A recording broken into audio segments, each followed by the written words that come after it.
नमस्कार विद्यार्थी मित्रांनो, स्वागत आहे तुमचे द्रोणाचार्य स्पर्धा परीक्षा मार्गदर्शन केंद्र या यूट्यूब चॅनलवर। मी प्राध्यापक लोंढे संदीप। मित्रांनो, ही बातमी आता सर्वांनाच माहीत झालेली आहे की डी.एड. बी.एड. टेट शिक्षक भरती याची जी जाहिरात आलेली आहे आणि सगळीकडेच आनंदाचं वातावरण आहे।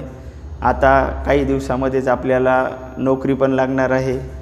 काहींना मनामध्ये शंका आहे की माझं काम होईल किंवा नाही होईल, मेरिट कुठपर्यंत येईल, त्याच्यानंतर 1 ते 5ला जागा किती आहेत, 1 ते 6 ते 8ला जागा किती आहे, 9 ते 12पर्यंत किती जागा आहे, अशा अनेक प्रश्न तुमच्या मनामध्ये आहेत। तर त्याचीच उत्तरं जी आहेत तर ती आज आपण शोधण्याचा प्रयत्न करूया। हा आजचा जो व्हिडिओ आहे तो अतिशय तुम्हाला महत्त्वपूर्ण ठरणार आहे। तो प्रेफरन्स देण्याच्या बाबतीमध्ये असेल किंवा आपल्या जागा कुठे किती आहेत, आपले समज आणि गैरसमज हे तुमचे दूर होणार आहेत। बऱ्याच वेळा जर समजा एखाद्याने विचारलं की तू 1 ते 5ला पात्र आहे, मग तुला जागा किती, आपण कॉमनली सांगून टाकतो की 10,000 आहेत, 18,000 सुटल्यात। अरे पण फक्त तुझ्यासाठी म्हणजे 1 ते 5 मराठी माध्यम आहे तुझं किंवा इंग्रजी माध्यम आहे, मग तुला जागा किती, फक्त तुझ्यासाठी, कॉमन सगळ्या जागा नको सांगू, तुला जागा किती आहे। तर याची सगळी जी उत्तरं आहे ती तुम्हाला आजच्या व्हिडिओमधून मिळणार आहे। चला तर पाहूया आपण आजचा जो व्हिडिओ आहे। तर सुरुवातीला ज्या सर्वांना माहिती आहे त्या गोष्टी आणि नंतर मी फक्त 1 ते 5साठी मराठी माध्यमाला किती जागा आहेत, 1 ते 5साठी इंग्रजी माध्यमाच्या जागा किती आहे, कॉमन आकडे नाही। आता इथं पहा 34 जिल्हा परिषदा 12,522 जागा आहे, आकडे मोठे आहेत, पण त्यात मला किती येतं म्हणजे माझं शिक्षण किती, माझी पात्रता किती, त्याच्यानुसार आपल्याला पाहायचं आहे। तर 34 आता पवित्र पोर्टलवर जी जाहिरात आली, माहिती सगळीच पाहू आपण, त्याच्यात मग आपल्याला जी आवश्यक माहिती आहे तर ती प्रत्येकाने तुमच्या प्रत्येकासाठी वेगळी असणार आहे। काही 1 ते 5ला पात्र आहेत, काही 6 ते 8ला पात्र आहेत। आणि एवढं होऊ नये काही जर तुमच्या शंका असतील तर तुम्ही ज्या कमेंट बॉक्समध्ये आहे तिथं त्या शंका तुम्ही टाकू शकता किंवा मला कॉल देखील करू शकता। ही जी स्लाईड आहे मी टेलिग्रामच्या चॅनलला पण टाकणार आहे, तिथं पण तुम्ही जॉईन करा, ती पहा। ठीक आहे, आता इथं पहा 34 जिल्हा परिषदांच्या जागा ज्या आहेत तर या जागा आलेल्या आहेत 12,522।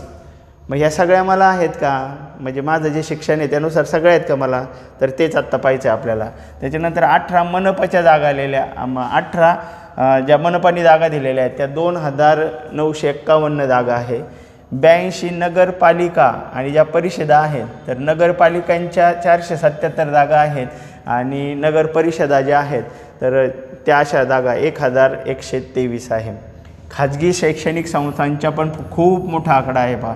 खूप मेरिट किती येणार आहे मी सांगणार आहे। आता बरेच जण धाडस नाही करत मेरिट किती सांगायचं, आणि बरेच जण म्हणतात मेरिट कोणीच सांगू शकत नाही, सत्य आहे। परंतु मी तुम्हाला एक सेफ झोन जो आहे तो मात्र नक्की सांगणार आहे। परंतु मेरिट जे आहे तर कॅटेगरी वगैरे बरेच गोष्टी त्याच्यामध्ये असतात, तरी पण एक मी जनरल सांगणार आहे तुम्हाला की जेणेकरून तुम्हाला एक अंदाज येईल की आपलं काय होईल किंवा काय होऊ शकतं। एकूण ज्या जागा आल्या टोटल पहा 21,678 जागा आहेत। ह्या एकूण पदांची मागणी याच्यावर नोंदवण्यात आलेली आहे। त्याच्यानंतर पुढं डिवायडेशन आरक्षण निहाय कसं केलं आहे पहा। आरक्षण निहाय जे आहे तर त्याच्यामध्ये अनुसूचित जातीला 3,147 जागा आहे। अनुसूचित जमाती 3,542 जागा आहे। विमुक्त जाती 862 जागा आहे। भटक्या जमाती 404 जागा आहे। भटक्या जमाती यामध्ये 582 जागा आहे। भटक्या जमाती जे आहे जे गट केलेले आहे NT ब क ड तर 493 जागा आहे। त्यानंतर विशेष मागास प्रवर्ग SBC म्हणतो आपण त्याला 290 जागा आहे। इतर मागास प्रवर्गाला खूप मोठ्या जागा आलेल्या आहे, 4,024 जागा आहे। आर्थिकदृष्ट्या दुर्बल घटकाला पण भरपूर जागा आलेल्या आहेत, 2,324। आणि खुला जो आहे ज्याला आरक्षण नाही, समांतर आरक्षण सोडून अशा जागा ज्या आलेल्या आहेत 6,170 अशा एकूण जागा आहेत। आता परत गटनिहाय जर पाहिलं म्हणजे इयत्ता तर इथं 1 ते 5वी जे आहे तर 10,240। मग आपण म्हणतो 1 ते 5ला मला 1 ते 5ला 10,240 जागा आहे, भरपूर जागा आहे. मला काही टेन्शन घ्यायचं काही गरज नाही. किंवा मग माझं मेरिट किती येईल एक लक्षात घ्या. हे जरी तुम्हाला 10,240 दिसत असेल, तर जर तुम्ही मराठी माध्यमाचे असाल तर 1 ते 5साठी पहा बरं का, हा आकडा कुठंच नाही. हा आकडा मी रात्री 3 वाजेपर्यंत सगळ्या जाहिराती सर्च करून शोधलेला आहे. तर ह्या ज्या जागा आहेत ह्या येतात 1 ते 5साठी मराठी माध्यम. सगळ्यात महत्त्वाची माहिती 1 ते 5साठी म्हणजे तुम्ही जे मराठीवाले सांगू शकतात मला किती, इंग्रजी असेल तर ते सांगू शकतील मला किती. म्हणजे ज्यांचं D.Ed झालेलं आहे 1 ते 5 TET फर्स्ट पास आहेत त्यांना ह्या 10,240 पैकी फक्त 6,000, फक्त नाही म्हणता यायचं, जागा भरपूर आहेत. तर 6,260 जागा आहेत प्युअर मराठी माध्यमाला जागा आहेत. आपण म्हणतो मराठी माध्यमाला 1 ते 5ला किती जागा आहे, तर हे 1 ते 5ला मराठी माध्यमाला जागा आहेत. 1 ते 5ला मराठी माध्यमाला जागा आहेत. ह्या 1 ते 5च्या मराठी माध्यमाला जागा आहेत. आणि इंग्रजी माध्यमाला ज्या जागा आहेत, इंग्रजी माध्यमाला जागा आहेत, 1441 जागा आहेत. खूप महत्त्वाची माहिती आहे. तुम्हाला याच्यावरून एक अंदाज येईल की 6,260 1 ते 5 मराठी माध्यमाच्या जागा आहेत.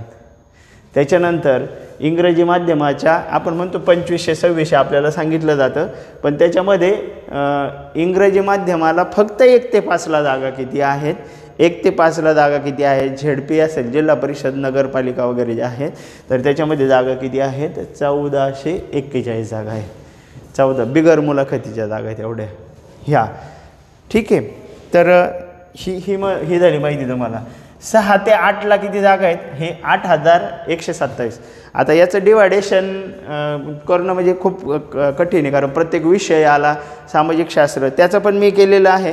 त्याच्यातलं एक साधारणपणे ज्या जागा मी तुम्हाला सांगतो याच्यामध्ये मराठी विषय 6 ते 8ला म्हणजे ज्यांचं TET सेकंड पास आहेत 6 ते 8साठी जे पात्र आहेत आणि ज्यांचा विषय मराठी आहे तर त्याच्या जागा आलेल्या आहेत जवळपास 400 बिगर मुलाखतीच्या 458च्या आसपास जागा आहेत. त्या 458च्या आसपास जागा आहे मराठीच्या.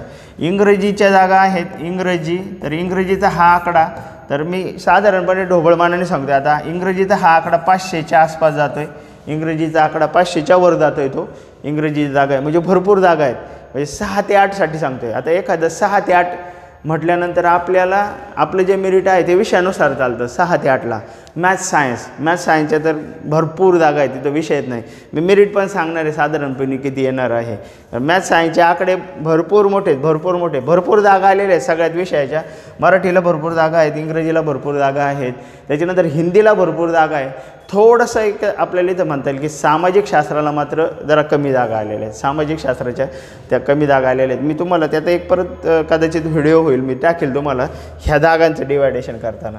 तर आता थोडासा जोर देतो आहे, भर देतो आहे आपण तो 1 ते 5साठी देतो आहे. 1 ते 5साठी मराठी माध्यमाला 6,260 जागा आहेत आणि इंग्रजी माध्यमाला 1,440 जागा आहेत. म्हणजे 6,260 आणि ह्या 1,441 ह्या फक्त दोन्हींचा विचार म्हणजे हे सेमीचं बोलतोय मी, बरोबर का नाही. तर इथं 1 6 4 10 4 5 6 7 आणि 7 म्हणजे जवळजवळ 7,700 जागा आहेत ह्या सेमी माध्यम. आणि म्हणजे सेमीमध्ये ते इंग्लिश मिडियमचे पण येतात. सेमी माध्यमाच्या ज्या इंग्लिशला दिलेल्या जागा आहेत त्या आणि मराठी माध्यमाच्या. तर जे प्युअर मराठी माध्यमाच्या मुलांना जागा कळाल्या याच्यात सेमीच्या म्हणजे इंग्लिश माध्यमाच्या म्हणजे जवळजवळ 7,000 जागा आहे. मग बाकीचे उर्दू मीडियम वगैरे हे येणार अलग लक्षात ह्या 10,000. म्हणून म्हटलं तुम्हाला हा आकडा सगळ्यांना माहिती आहे, पण याच्यातला आपल्याला किती, तर फक्त मराठीला एवढा आहे. आपल्याला ज्यांचं इंग्लिश D.Ed झालं त्यांना किती 1,441 आहे. ठीक आहे. आता 6 ते 8 हे 8,000 आहेत. त्याच्यानंतर 9वी ते 10वी तर 2,176 जागा आहेत आणि 11वी-12वीच्या 1,135 याप्रमाणे जागा आपल्याला आलेल्या आहेत. त्याच्यानंतर माध्यमनिहाय रिक्त पदे. मग मराठी माध्यमाला त्यांनी जे सांगितले म्हणजे सगळंच बरं का, आता सगळंच सांगितलं. 1 ते 12वीपर्यंत मराठी माध्यमाला 18,373 जागा दिल्या आहेत. इंग्रजी माध्यमाला 931. तुम्ही इथं फक्त त्यांनी इंग्लिश मिडियम घेतला पूर्णपणे, प्युअर इंग्लिश मिडियम घेतलं. याच्यात सेमी पण आहे. याच्यामध्ये कोण आहे सेमीचे मुलं, म्हणजे जे इंग्लिश घेतलेत ना याच्यात डिवायडेशन नाही केलं, हे प्युअर इंग्लिशवाले दाखवले त्यांनी इथं. फक्त उर्दूच्या ज्या जागा आहे 1850 त्या पण खूप चांगल्या आलेल्या आहेत. हिंदी माध्यमाच्या 410 जागा आहे, गुजरातीच्या 12 आहेत, कन्नडच्या 88, तमिळच्या 8 आहे, बंगालीच्या 4 आहेत, तेलुगूच्या 2 याप्रमाणे जागा आलेल्या आहेत. आता ही जी पदभरती आहे तर याच्यामध्ये प्रकार केलेले आहेत मुलाखतीचं आणि बिगर मुलाखतीचं, म्हणजे त्याला मुलाखतीशिवाय आणि मुलाखतीसह. म्हणजे ज्यांना मुलाखतीशिवाय ज्या जागा आपल्याला इथं दिसत आहेत पोर्टलवर सगळ्या बरं का, आता त्या 1 ते 12 पर्यंत 16,799 जागा आहेत. भरपूर जागा आहेत हे लक्षात घ्या. त्याच्यामुळे मेरिट खूप खाली येणार आहे. मुलाखतीसह ह्या हे पण लक्षात घ्या, जे इकडून हुकणार आहे ते मुलाखतीत. म्हणजे तुम्ही विचार करा, हे 4,500-5,000 जागा आहे तिथं. मागच्या 17च्या भरतीत तेवढ्या भरल्या का नाही या शंका होत्या सुरुवातीला, हे लक्षात घ्या तुम्ही. म्हणजे मेरिट खूप खाली येणार आहे, त्याच्यामुळे घाबरायचं काही कारण नाही. ज्यांना बऱ्यापैकी मार्क आहे त्यांचं काम होणार आहे. मी ते पण सांगणार आहे शेवटी. पदभरतीबाबत उमेदवारांना पोर्टलवर प्राधान्यक्रम नमूद करण्यासाठी आवश्यक सूचना ज्या आहेत तर त्या दिलेल्या आहेत. आणि घाबरू नका जाऊ, सध्याला ज्यांचा OTP वगैरे जनरेट होऊ नाही राहिलेला, कारण लोड आहे, सगळ्यांनाच नोकरी पाहिजे, त्याच्यामुळे सगळेजण काय करू राहिलेले आहेत तर तिथं नोंदणी वगैरे म्हणजे ओपन करण्याचा प्रयत्न करतायत. तर युजर ID असेल, युजर नेम असेल किंवा पासवर्ड जो आहे तो विसरलेले आहेत बरेच जण, मग ते पासवर्ड जनरेट होतो. सोपी पद्धत केलेली त्यांनी, जास्त काय अवघड नाही तिथं. तर फॉरगॉट पासवर्ड जर म्हटलं तर मग नवीन लगेच एक ओपन होते, एक विंडो ओपन होते आणि त्याच्यामध्ये तुम्ही तुमचा मोबाईल नंबरच्या साहाय्याने काय करा तर तो OTP येतो आणि तिथं पासवर्ड तुम्ही जनरेट करू शकता, काही अडचण नाही. त्या पासवर्ड जनरेट करताना पण साधारणपणे तिथं एक तुम्हाला दिलेलं आहे हे पासवर्ड जो आहे पासवर्ड @123 असा जरी टाकला तरी काही अडचण नाही. एक कॅपिटल पाहिजे, त्याच्यानंतर एक कॅपिटल पाहिजे आणि त्याच्यानंतर मग स्मॉल पाहिजे, एक असं अल्फाबेट याच्यामधलं पाहिजे आणि एक काय म्हणूया नंबर पाहिजे. म्हणजे असं सगळं जर असेल तर तो पासवर्ड देखील काय होतो जनरेट होऊन जातो.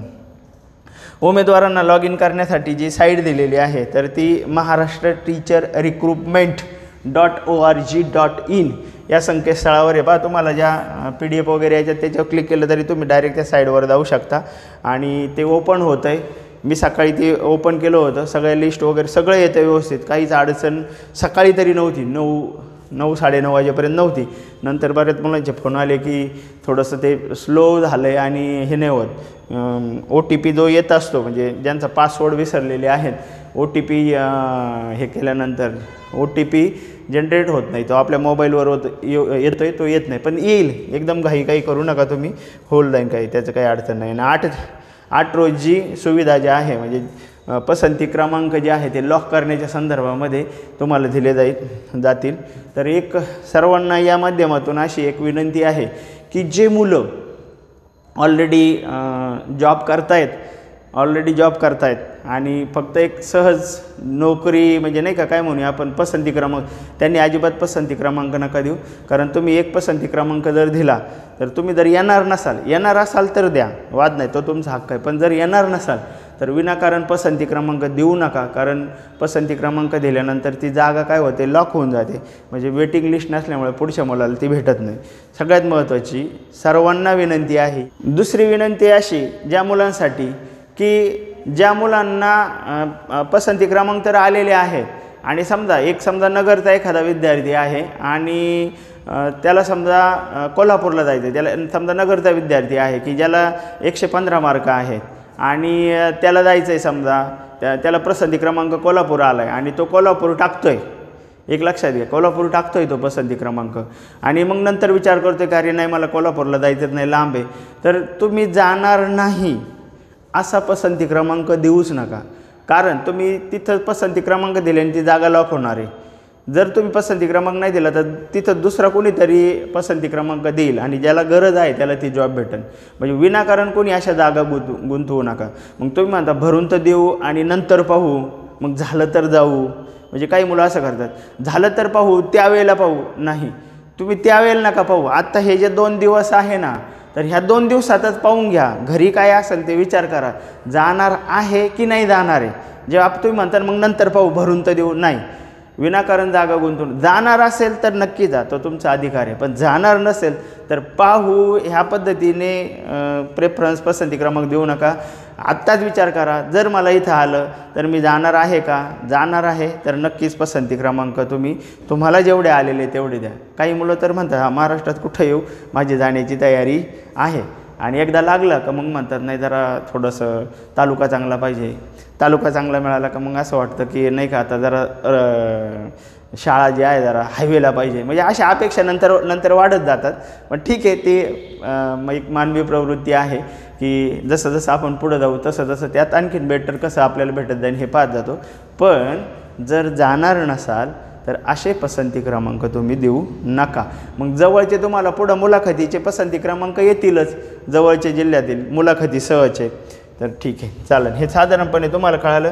एक मी जे काही आकडे काढलेले आहेत तर त्याच्यावरून एक मला साधारणपणे असं एक अंदाज तुम्हाला सांगायचा इथं, तो असा की एक मिनिट, इथं ज्या तुम्हाला जागा सांगितल्या होत्या मी, ह्या 6,000 वगैरे आहेत. तुम्ही विचार करा, मेरिट मराठी माध्यमचं मेरिट जे 6,000 आहे, तुम्हाला इथं मी एक थोडंसं आणखीन एक डाटा, म्हणजे मी काही पूर्ण अंदाज नाही सांगत, ज्योतिषाने हात पाहून अंदाज सांगितल्यासारखं. तर एक जे डिवायडेशन केलेलं आहे तर त्याच्यानुसारच थोडीशी माहिती प्रोव्हाइड करतो आणि तो अंदाज तुम्हाला पण येईल. म्हणजे इथं पहा, तर ही जी टेट परीक्षा दिलेली आहे, तर या टेट परीक्षेमध्ये ही जी टेट परीक्षा दिलेली आहे, या टेट परीक्षेमध्ये 130च्या वर, पहा बरं का इथं खूप महत्त्वाचं आहे, 130च्या वर मी इथं थोडंसं इथं हे करतो. तर 130च्या वर जे आहेत मुलं, 130च्या वर, तर ती आहेत 1682. पहा बरं का, सेफ झोन 1682. ओव्हरऑल 130च्या वरची मुलं आहेत ती 1682. आता मला सांगा 130चे मुलं लागतील का? तर कोणी पण सांगेल लागेल. पण आता याच्यात असं आहे, मी याच्यामध्ये सामाजिक शास्त्र, त्याच्यानंतर 11वी 12वी हे बरेच टप्पे पडतात. पण आपल्याला काय म्हणायचं, कुठेतरी जॉब मिळेल या दृष्टीने मी बोलतो आहे आणि तो पण सांगेल कुठपर्यंत आणि साधारण कुठपर्यंत येईल. तर हे 130चे मुलं आहेत, हे लागणार आहेत, बरोबर आहे का नाही? सामाजिक शास्त्र असो कोणतंही असो, एक इन जनरलमध्ये ते लागून जातील. मॅथ्स सायन्स वगैरे तर मी सांगणार आहे ते कुठं लागणार आहेत, मिनिममवाले, आणि ज्यांच्याकडं TET वगैरे पास नाही तर त्यांचं मेरिट थोडंसं हाय राहणार आहे, हे आपल्याला कळतं आहे. ठीक आहे, तर 130च्या वरती 1682 मुलं आहेत, हे जो मुलं जॉईन होणारच आहेत. 120च्या वरती जी मुलं आहेत ना, तर ही सगळी मुलं आहेत 5513 मुलं. पहा बरं का, आपण फक्त गृहीत धरतो आहे, मी 1 ते 5चा मेरिट तुम्हाला सांगतो आहे, कारण सगळं गोंधळ एकाच वेळेला करायचं म्हटल्यानंतर समजणार नाही. पण मी एक अंदाज तुम्हाला परफेक्ट येईल की 1 ते 5चे जर मुलं धरले तर मी सांगितलं तुम्हाला मराठी मीडियमचे 6260 मुलं आहेत आणि इथं 120च्या वरती 5000च मुलं आहेत. जागा तर आपल्याकडं 6000 आहे, प्लस त्याच्यात इंग्लिश मिडियम आहे. ओके, म्हणजे हे पण सेफ झोनमध्ये असणार, 100% लागणार हे मुलं. आता याच्यात BEd वगैरे हे थोडंसं वेगळं आहे. मी प्रॉपरली जास्त बोलतो आहे कोणाबद्दल, 1 ते 5मध्ये की ज्यांचं तिथं पात्र आहेत, आणि BEdचं पण मी सांगणार आहे त्या. आणि काही शंका असेल तर मग नंतर मला तुम्ही कॉल वगैरे करू शकता किंवा कमेंटमध्ये तुम्ही टाकू शकता. 120, त्याच्यानंतर 115च्या वरती आहेत, 115च्या वरती आहे 9382 मुलं. बरोबर का, म्हणजे एकूण मुलं, म्हणजे 115च्या वरती मुलं आहेत 9382 मुलं टेट दिलेली त्यांनी. म्हणजे 115च्या वर 9382 मुलं, म्हणजे याच्यात DEd झालेले आहेत, BEd झालेले आहेत, इंग्लिश मीडियम आहे, हिंदी मीडियम आहे, उर्दू मीडियम आहे, त्याच्यानंतर मॅथ्स सायन्सवाले आहेत. हे 1 ते 5चा विचार करता, 1 ते 5चं मेरिट सांगतो मी तुम्हाला साधारणपणे किती राहील. तर यातले ज्या मॅथ्स सायन्सच्या जागा आहेत त्या 4-5 हजार जागा आहेत, हे लक्षात घ्या. 4-5, 6 ते 8ला स्पेशलायझेशनमध्ये. तुम्ही एक विचार करा, ते सगळेच मुलं लागणार आहेत जे सेकंड TET पास आहे, जे सेकंड TET पास आहे, 90+ मार्क आहेत, 90+ मार्क आहेत. मॅथ्स सायन्सची मुलं बोलतोय मी, 6 ते 8ला ते 90+च्या वर जे आहेत तर ते सेफ झोनमध्ये. याच्यात काय कॅटेगरी वगैरे कमी जादा होणार आहे, ओपन वगैरे कमी जाणार. मी टेंटेटिव्हली सांगतोय तुम्हाला की 90 म्हणजे थोडक्यात ज्याच्याकडे TET सेकंड मॅथ्स सायन्स आहे तर तो मुलगा 6 ते 8 मध्ये जॉईन होण्याची शक्यता ही आहे. त्याचं साधारण 90+ राहील. आता तुम्ही विचार करा, यातले 4000 जर गेले तर इथं परत 5000च राहत आहेत. हे लक्षात घ्या. परत जागा इथं किती इथं 7000 आहे. त्याच्यात इंग्लिश मिडियम आहे, मराठी मिडियम आहे, म्हणजे मेरिट याच्या खाली येईल हे सांगायची गरज नाही, बरोबर का नाही. हे जर मॅथ्स सायन्सचे आणि कोणी पण 6 ते 8ला जाणार आहे. 1 ते 5 मॅथ्स सायन्स आहे, फर्स्ट स्टेप पास आहे, सेकंड पास आहे, कोणी पण 6 ते 8ला जाणार आणि जावं त्यांनी, कारण तिकडे पगार पण जास्त आहे आणि आपण सगळं त्याच्यासाठीच करतोय.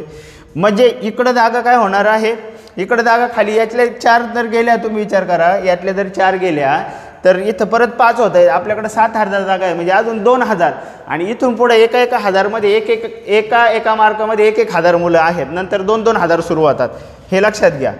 आता तुम्हाला जर फक्त आकडा जर पाहिजे 130च्या पुढं जे एकूण मुलं 130च्या वरती जी मुलं आहेत ती 1682 आहेत आणि 100 एवढ्या दरम्यान फक्त हे सगळा आकडा आहे. मी हे प्लस आहे त्याच्यामध्ये.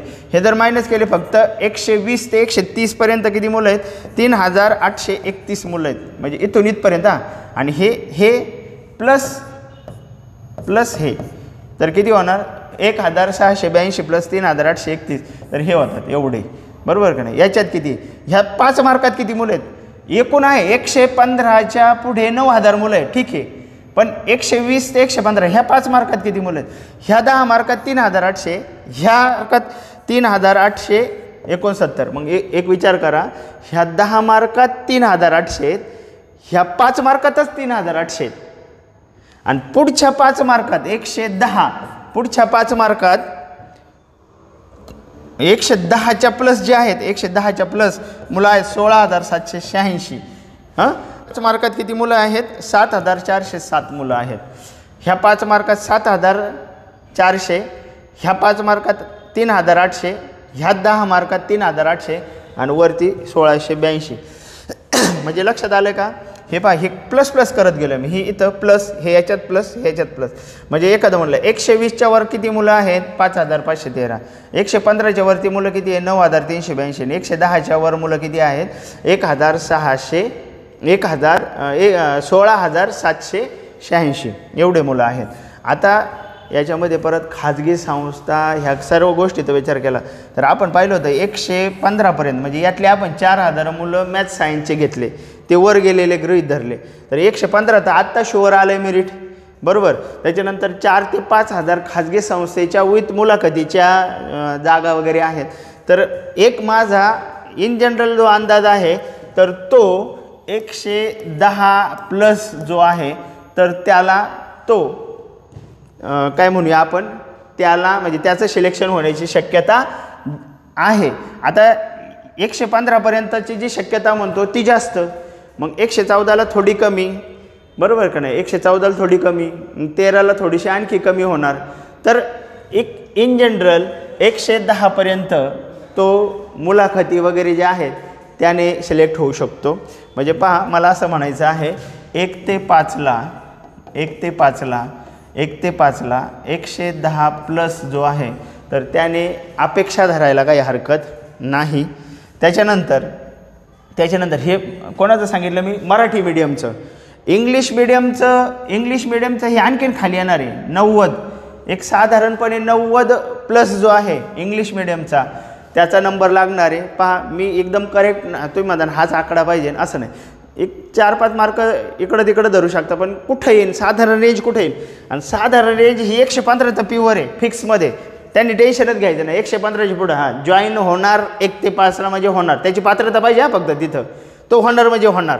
मग त्याच्यानंतर आपण थोडं ह्या जागा इकडे गेल्या, हे इकडं गेल्या, असं करून एक 5 मार्काचा मी काय केलेला आहे तो डिफरन्स घेतलेला आहे. मग हे 5 मार्काचं इंग्लिश मिडियममध्ये, त्यामध्ये तुम्हाला 10 मार्काचं बेनिफिट 100% मिळेल. 10 ते 15पर्यंत बेनिफिट मिळेल. म्हणजे तो 90 मार्कावाला इंग्लिश मिडियमचा जर असेल तर तो 1 ते 5मध्ये त्याचं काम होईल. परत आपल्याला माहिती आहे काही मुलं वरती पण जाणार आहेत. हे धरून 110पर्यंत येणारे 100% विना मुलाखत 110. त्याच्यानंतर मराठी मिडियमचं सांगतं, इंग्लिश मिडियमचं 90. मॅथ्स सायन्सचा मॅथ्स सायन्सची जी मुलं आहेत तर मग मॅथ्स सायन्सची जी मुलं आहेत तर ती 6 ते 8चा जर विचार करता 90+ मॅथ्स सायन्सच्या मुलांना त्यांनी अपेक्षा धरायला काय हरकत नाही। आता याच्यामध्ये मग कॅटेगरी जर पाहिली तर SC ST याच्यानुसार देखील इथं काय होणार 1 ते 5ला हे मेरिट खाली येणार आहे। तर हे मी जनरलचं मेरिट बोलत होतो की जे जनरलचा मुलगा देखील 110 पर्यंत तो याच्यामध्ये लागेल।